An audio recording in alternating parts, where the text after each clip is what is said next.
Ready. Welcome to One Work, Five Questions with Dr. Mark Holochek. That is he, Showing and your off host. showing off my Christmas present robe, the one that I bought myself, that I feel really regal. I don't know if I look really regal. You do, you do. Oh, I thank I you. thought your fan club bought that for you. All of what, two or three? I'll take it, whatever. Hey, it's a good fan club though. That's right. That's right. Yeah. Yeah. And your hostess, Donna Vitek, that is I. Thank you for joining us today, Dr. Holochek. Glad to be here as usual. It's always wonderful to have the benefit of your expertise. Well, thank you. You're welcome. Dr. Holochek is a professor of philosophy and history who has taught at institutions such as University of Pittsburgh, University of Michigan, Rutgers University, Camden, and Ohio University. And he has published, what are we at, 27 books? 27. I've got a couple things in the works, and yeah, got a couple other things in the works. So Okay. And they're not all related to Thomas Jefferson, right? yeah, well, stuff I'm talking about is related to Thomas Jefferson. I have a collection of short essays, 10 pages each or so, like that, related to woke Jefferson. It'll be titled, and it's roughly done, it'll be called a woke Jefferson primer or something like that. Oh, wow. Oh, I can't wait. That's exciting. And you also have over 200 essays on Thomas Jefferson. That's Got a lot. wonderful. Sure they do. Yes. And please do read Dr. Holochek's work. It's informative, it's thorough, and his writing skills are amazing. So it will make you a better writer if you read his work. I know the time I was in graduate school, when I was reading your essays, I could tell my writing was improving from learning from your technique and style. Um, My so writing seems to get worse as I proofread my own stuff. So how was that? Anyways, oh, I'm well, just teasing. oh, so today, since it's been a while since we've done a One Work, Five Questions, we have a very interesting episode today. I like that we're getting away from the political stuff. Oh my gosh, I said it. I'm Yeah, I can't actually believe that. enjoying. Yeah, it's nice to take a break away from that and get into the mind and the thoughts of Thomas Jefferson, and what he wanted for our country outside of the political. As I said a number of occasions already with you, I like doing the political stuff as well. But if you don't understand the full dimensionality of the person, you're not going to understand the political stuff. Almost Right, all Jefferson biographers focus on the political Thomas Jefferson or his Sally Hemings stuff, the fiasco. You know, right, if you're not going to study all the other stuff that really made him the person he is, you know, his love of right, science, right. religion, morality, and natural science, so forth. You're not going to get them. You're not going to understand the political. Right. There are so many dimensions to us as people, and we can't just take, it's everything that makes us who we are, not just one dimension. So this week we discuss a rather unusual letter that Thomas Jefferson wrote to, forgive me if you're French for my mispronunciation, Francois d'Ivernois on February D'Ivernois. You got Francois. You nailed Francois. Francois d'Ivernois. D'Ivernois. Okay. Just call him Francois. Francois Okay, D. we'll just say Francois D. And it was dated the 6th of February, 1795. So I don't understand where Dr. Holochek will be taking us with this letter.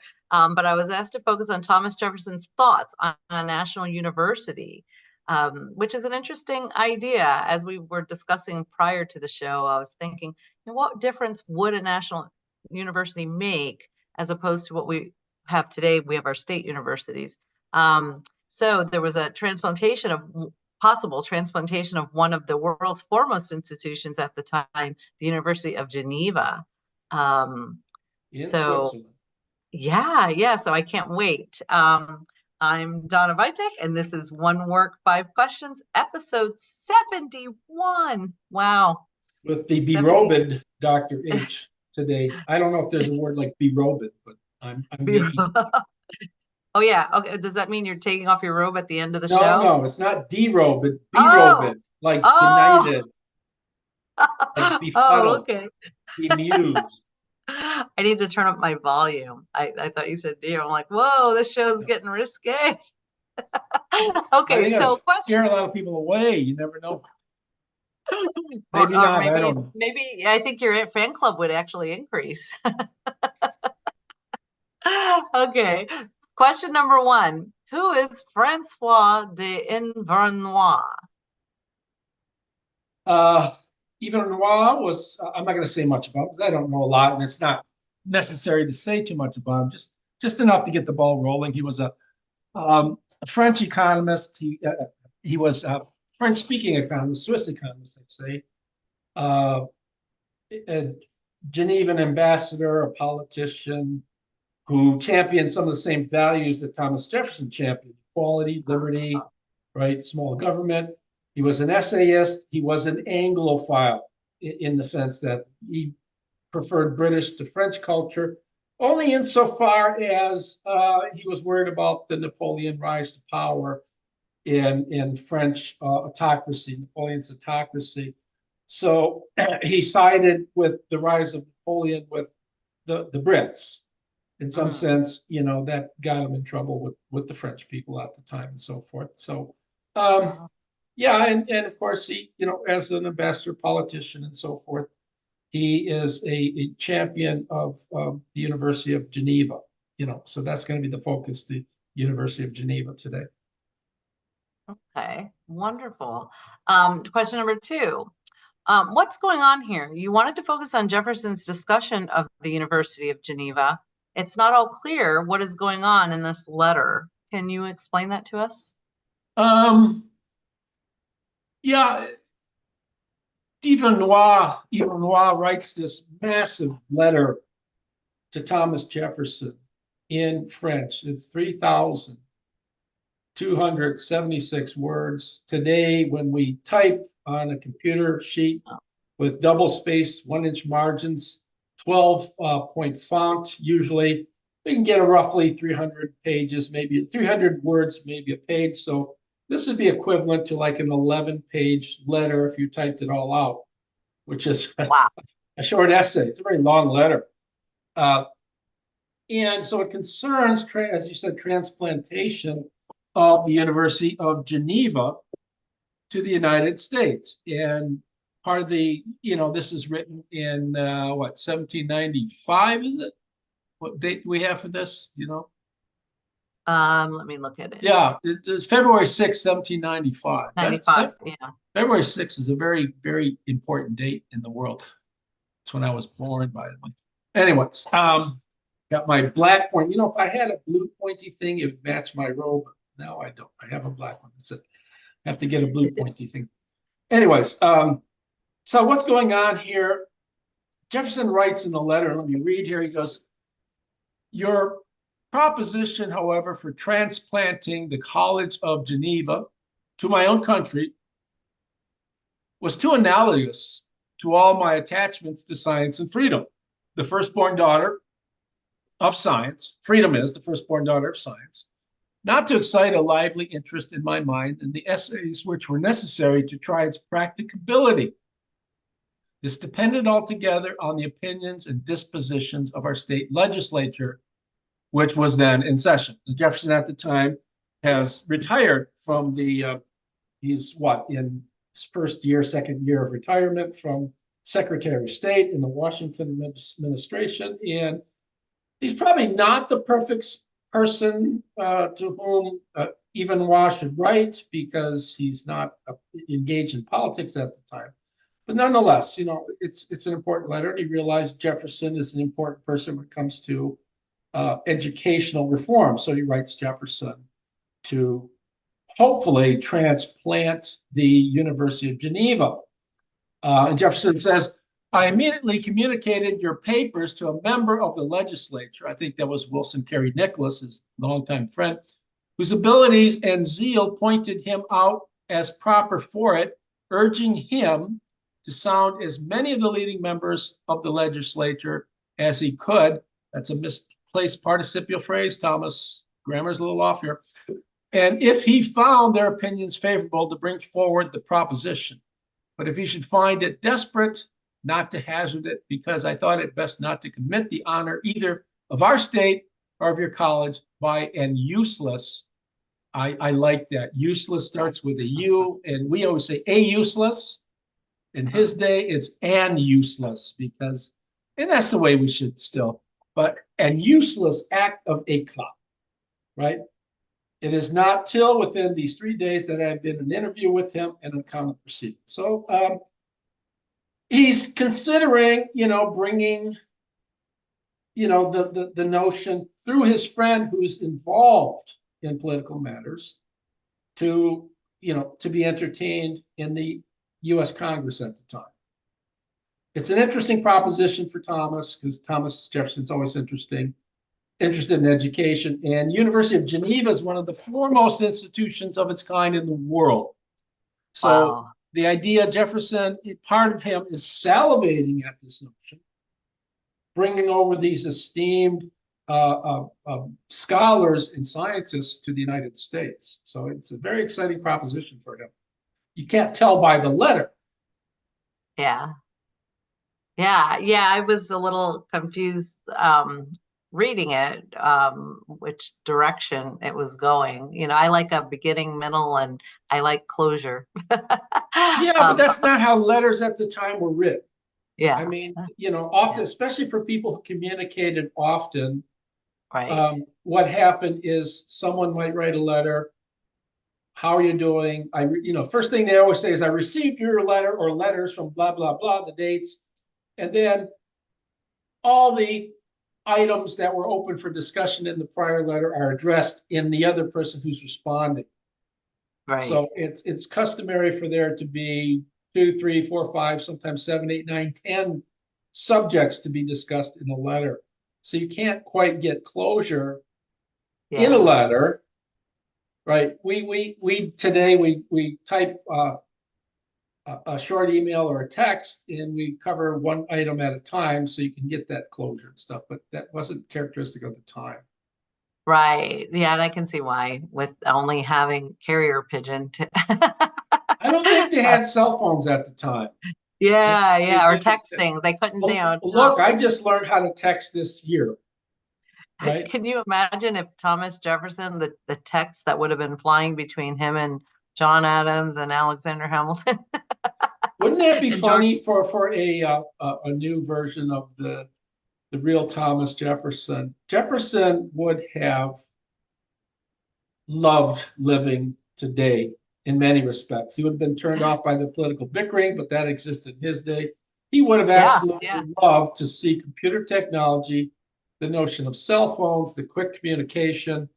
When you wanted to communicate, I'm not saying anything novel here, but if I want to communicate with someone on the other side of the pond, i.e. the Atlantic, that's going to take quite a long time to send, communication over some boat that's traveling. A quick trip over the Atlantic might be 30 days or so. Right. In the summertime, or But anyways, he would have loved living today. Yeah, that would be maybe we should do a show with start putting out a series of text messages, what they would be between the two of them. That would be neat.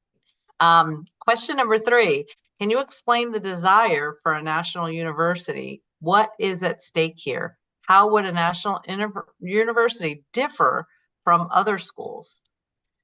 Well, that's a very intriguing question. What would a national university bring to the table?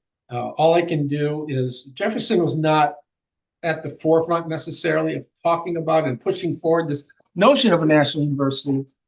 There were people like George Washington and people like Benjamin Rush, whom we all know, who was a physician and major player at the time. One reason is that there were many small colleges, many institutions. Those were backwaters. Those were private schools that were, and principally they were there to give you a religious education. Okay. So a second reason is to give you a secular education. non-religious. Not that religion is bad, but that anyone like William and Mary was wedded to Anglicanism, the religion of England. So to go there, you're principally getting an education in Anglican religion, among other topics that you learn. But it's principally religious education. And for Jefferson and other people, now Rush was a very religious person, but they also recognized the need for secular education, useful education. If you read Jefferson's thoughts on education, he'll say 1,000 times useful education. That wasn't unique to his vocabulary. A lot of people were talking about that. Stuff that's going to teach you mathematics, teach you how to write better, teach you other languages so you can communicate with people from other countries. Things you need to know as a farmer, geometry, arithmetic, writing skills, and things like that. A third reason would be that there needed to be education in Jeffersonian Republican principles, as it were. The Americans, again, fought a revolution, and they fought that revolution to get away from the sort of suffocating, what do you want to call it, autocracy of King George and the British form of government, which was, highly centralized and massified. So they wanted to, they're doing something, they're trying to do something different. There needs to be education. And as we saw when Jefferson got back from France, one of the first things he noticed is that there was this push, a lot of energy for federalism in the sort of government that England had. And as I said 100 times already, what's the point of a revolution from Britain if you're going to put into practice the same government against which you revolted? Another push is higher education. This is close to the first one. Higher education is in bad state in the young country. So national institution with government funds, with federal funds, would be a way of unifying Americans, would be a way of unifying American principles, and might be sort of, what's the word I'm looking for? Well, an institution to which other state schools could look for guidance in terms of just how to conduct affairs the right way. Now, as I mentioned, two of the great players here were Benjamin Rush, the physician, and George Washington. The topic gets heated when Rush writes in a magazine called the American Museum in 1987. He writes a short essay, and he says, there is nothing more common than to confound the terms American Revolution with those of the late American War. The American War and American Revolution, he thinks, are two different things. He said, the American War is over, but this is far from being the case with the American Revolution. The revolution, and Jefferson, I've written on Jefferson's notion of revolution. There is the war state that's involved, but there's also the notion of putting people in place to create a constitution and putting people into place who can bring that constitution for life. And Jefferson thinks this takes generational responsibility. It's not going to happen in one generation. Right. So Rush is advocating a strengthening of the federal government here, right? He says everything connected with government, such as history, the law of nature and nations, the civil law, the municipal laws of our country, and the principle of commerce would be taught by competent professors. So in effect, he wants Republican and federal principles to be taught. He wants them to be taught in a way that binds people from the several states together in a unity. This is not necessarily demassified or call for strong central government per se, but it's a call for unity and belief in standing by the federal government as a body, as a unifying body. Okay. Then George Washington, as I said, pushed all of his life for a national university, right? he in 1794, John Adams, who is the vice president of Washington, gets a letter from D'Ivernois, and Oh, so so that prior kind of to, ties into my fourth question. What happened with George Washington's push for a national university? well, it didn't come to anything. In Okay. effect, the Congress, and if we look in this letter, we'll find out. And Jefferson's going to Okay. talk about it. Washington, again, it wasn't up to Washington, had to go through Congress, and the Congress objected to it. For one, there were few clamatos.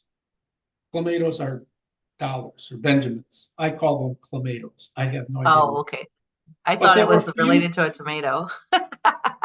Well, it could be. You put clams and tomatoes, you get clamatos, and from that somehow you get dollars. That's how my mind works. There was the problem of Genevan scholars not being fully conversant with the English language. So transplant them here for a national university that serves American interests. If you Yeah, can't communicate with the students, what good is that? right. And then, there's the other, Washington expresses another problem that if you bring all these professors in from Switzerland, it might discourage professors, high-level, world-class professors from other nations like England or France or whatever, Italy, from coming in and joining American institutions here. Right. Now, I'll just read to show you that Washington was excited about this. He says to Alexander Hamilton, 1796, he's talking about a university where the youth from all parts of the United States might receive the polish of erudition, like that word, George, erudition in the arts, sciences, and belles letters, and where those who are disposed to run a political course might not only be instructed in theory and principles, but lay the surest foundation for the practical part too. So it's a matter of having an education in, the arts, sciences, and political theory, but also in the practice of those principles of right government, right? So there actually is, after this is September 1, he writes this letter. On December 21, there is a resolution that's put forth to the Congress. Nothing happens with the revolution. It reads, resolved, it is the present expedient that authority should be given to enroll proper persons to receive in trust pecuniary donations in aid of those donations already given towards the establishment of a university within the District of Columbia. Washington is obsessed with this idea of having a university in, we call Washington, D.C., right? Okay. And notice there's no asking for federal money here, asking for donations, not for federal money. So that they realized to the Congress, that's going to be off-putting. Why is that off-putting? What's going on? Well, Napoleon's roaming the earth right now and, trying to take over the Europe and maybe even get a foothold in the United States. And Congress realizes this might be money that we might need to get involved in a global war. Okay. So this is a great example. I'm glad you mentioned that because this is a great example on how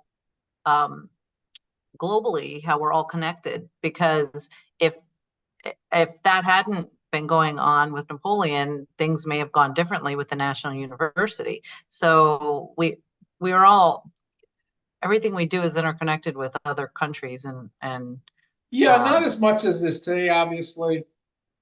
Like,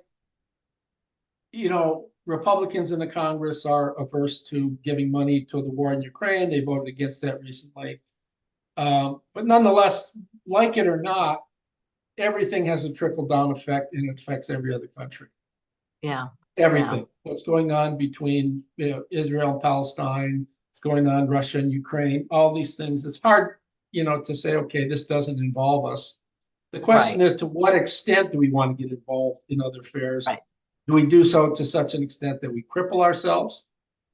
And there's the all other, I hate to say this, but there's the other way of looking at things is that just like when France and England were at war at the time, one way of looking at the Napoleonic Wars, let's just not get involved. And that's what the United States wanted to do. One reason is we're not strong enough to get involved. Another reason is that, well, let these two giants fight it out and weaken themselves. And while they're fighting it out, weaken themselves, what happens to us? We get stronger at their expense. Right. And it makes a lot of sense, but it's just, all right. Mr. Fort. So let me see if there's anything else I wanted to share here. Now, Jefferson's friend Wilson Carey Nicholas, to whom Jefferson sent his proposal earlier on, not too long after this letter here, he winds up being someone who objects to the notion of the National University. His argument is it's siphoning off money on assumption. Remember, the resolution here didn't ask for money, but the idea is that it's going to require money from neighboring states and so forth to bring money to Washington to establish a federal institution. DC is not going to be able to do it by themselves. Right. And what other states are going to get back? What are they going to get back for their investment? Right. How does this benefit? Right. Why should they invest in something? Yeah, because it's going to invest those few people who wind up, enrolling in National University, matriculate at that institution, right? Not as matriculating in football, but only. That's right. I heard that not long ago, about a month ago. I hadn't heard that for about a year and a half. One commentator said, well, they're matriculating the ball down the field. Matriculation means to enroll in a college or institution. It doesn't mean move a football down the field. But that's what happens with those matriculating football commentators. They matriculate too much, right? And that's a good argument for them matriculating at a institution, so they know what the word matriculate means. So much for that. But anyways, what does Jefferson say about this whole idea? Well, I think he's very attracted to it, but he's also willing to follow the lead of the Congress. We have the problem, as we mentioned, with these Genevan scholars not being able to have to speak English all too well. When Jefferson's president, and this is brought before Thomas Jefferson, right around 1806. Well, he's president. His second term as president. Joel Barlow, who was a friend, publishes an essay called "Prospectus of a National Institution." This is a writing contest on education, and he shares the top honor with another person. And his essay is on a national institution, right? Jefferson's problems are a few. One is there's no constitutional warrant for just going ahead with an institution. Another problem is Jefferson was obsessed with balancing the budget. And he did a great job with Albert Gallatin, the Secretary of Treasury. So the idea is, if we're going to ask for funds or federal funds for this, we're going to go deeper in debt. And Jefferson is worried about getting out of debt prior to having a national institution. And as I mentioned, the third problem is the possibility of war with England or getting involved with France. So Jefferson is in some sense averse to the notion to a national. He's attracted to it, but he's also against it for several reasons as well. He's got some reasons. Yeah, I agree with that. At the cost benefit, when we have, I guess today we have what they were hoping to accomplish with the National University. We do have a private university that does exactly that. Well, you mentioned private and public. A lot of institutions at the time were private, religiously based. So the idea, Jefferson was always for secular institutions, not because he hated religion necessarily. He wasn't a fan of sectarian religions. He was a very religious person in his own way, believing in a God in his own way. Right. But institutions would champion one particular religion to the exclusion of others, which was not right. Right. And they were focusing on a religious education. And Jefferson and many of the founders were religious in the deistic sense, not in the sectarian sense. The idea is to believe in God and love God in your own way, but also worry about the material problems that people forming a new country are facing. You know what I mean? You have a lot of problems getting the economy off the ground and whatever, getting competent people to run for office, right? That's another problem, educating the possible political leaders. And Jefferson's going to do that with University of Virginia. We need the right people in office, people who are morality abiding. Otherwise, there could be large scale corruption. So a lot of problems here. Like we've had for many decades in our government. Okay. Absolutely. Question number 5. Well, I wonder, wait, before we still have some time before we get on to question number 5. Yeah. I wonder just how much the lack of education has affected our government over the decades, and not having that proper direction in doing what's right for the country. It seems like a lot of decisions are made based on have been made based on who's bribery or whatever, cushioning the pockets and things, and that's not the kind of government Jefferson wanted. Well, whose vision of what it means whose political vision are we to adopt? The Jeffersonian vision or the Hamiltonian vision of centralized big bank, national debt. Hamilton wanted a national debt and Bank of the U.S. and all that stuff to keep a large debt. So to keep, in some sense, that would force everything towards a strong national government, right? Where the government would be the predominant force guiding the affairs of the country as a whole. Instead of what Jefferson envisaged were the state governments running their own affairs and the federal government staying out of states' affairs as much as they can. He thought it was bad whenever the national government got involved in local affairs. Yes. I see you put a visual. This ties into the question you just asked. Okay. You have the last question? Okay. Oh, well, I was, do you need to explain that or you want me to read question number 5? Well, number 5, this is part of question number 5, but it's also part of the extemporaneous question you threw in after question 4, which literally makes it question 4.5 leading into question 5. I can't just stop. No, that's all right. That's actually a good thing. I have to, I'm inquisitive. You're a blabber. I'm inquisitive and I like to talk. Yeah. So tomorrow, yes, I'm doing my family a favor. Tomorrow's my birthday. I'll be 55. Oh, good. Happy birthday. Thank you. I want to ask you how old you're going to be. Yeah, my birthday attends upon yours, not too far from that.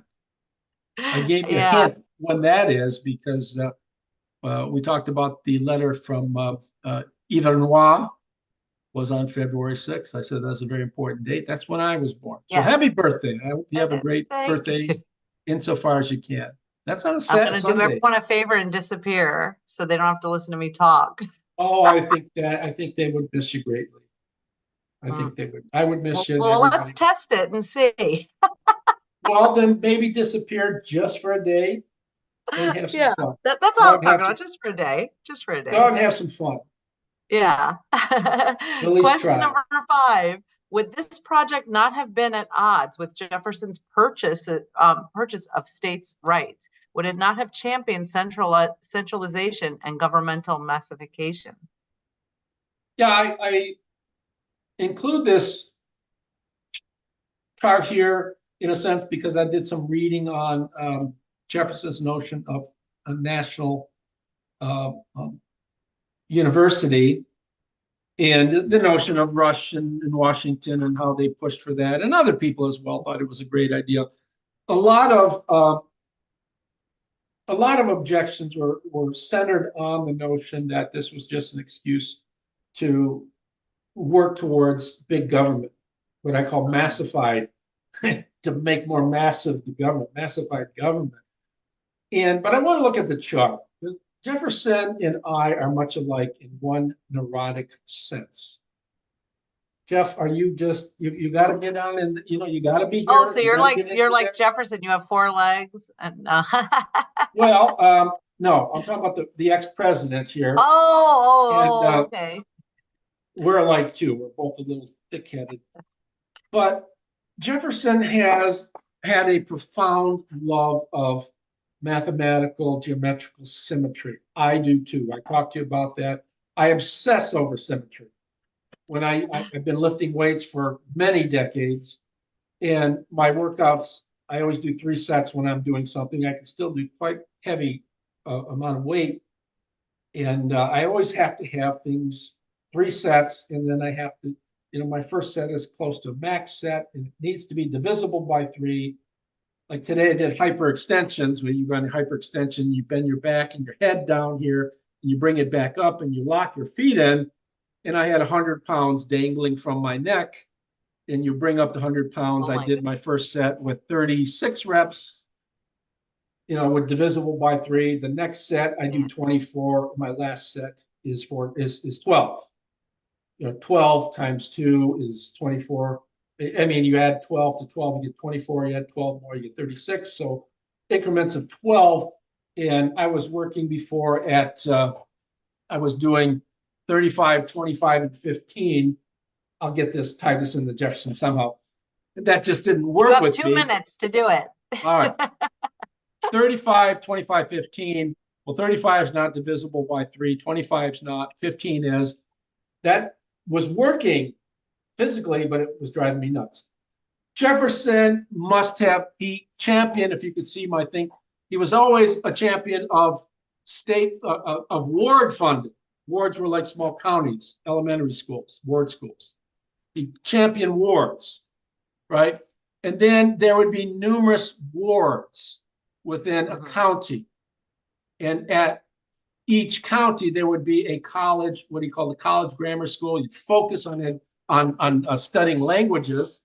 Then each state would have a state-funded, state-sponsored university like University of Virginia, secular institution. So you have this beautiful symmetry.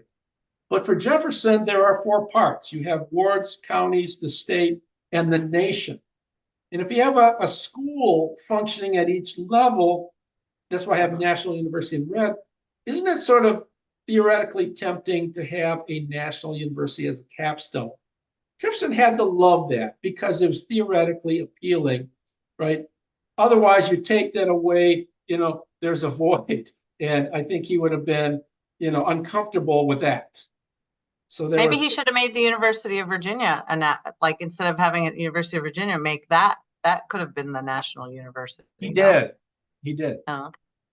The idea is a weird thing. He wanted the University of Virginia to be the sort of the university that would attract all Virginians for the right sort of Virginian education, but he also wanted it to attract all Southerners, right? He, at the University of Virginia, prohibited certain works from being taught in would call political science today, or political history. He wanted George Washington's farewell address, the Declaration, the Federalist Papers to be taught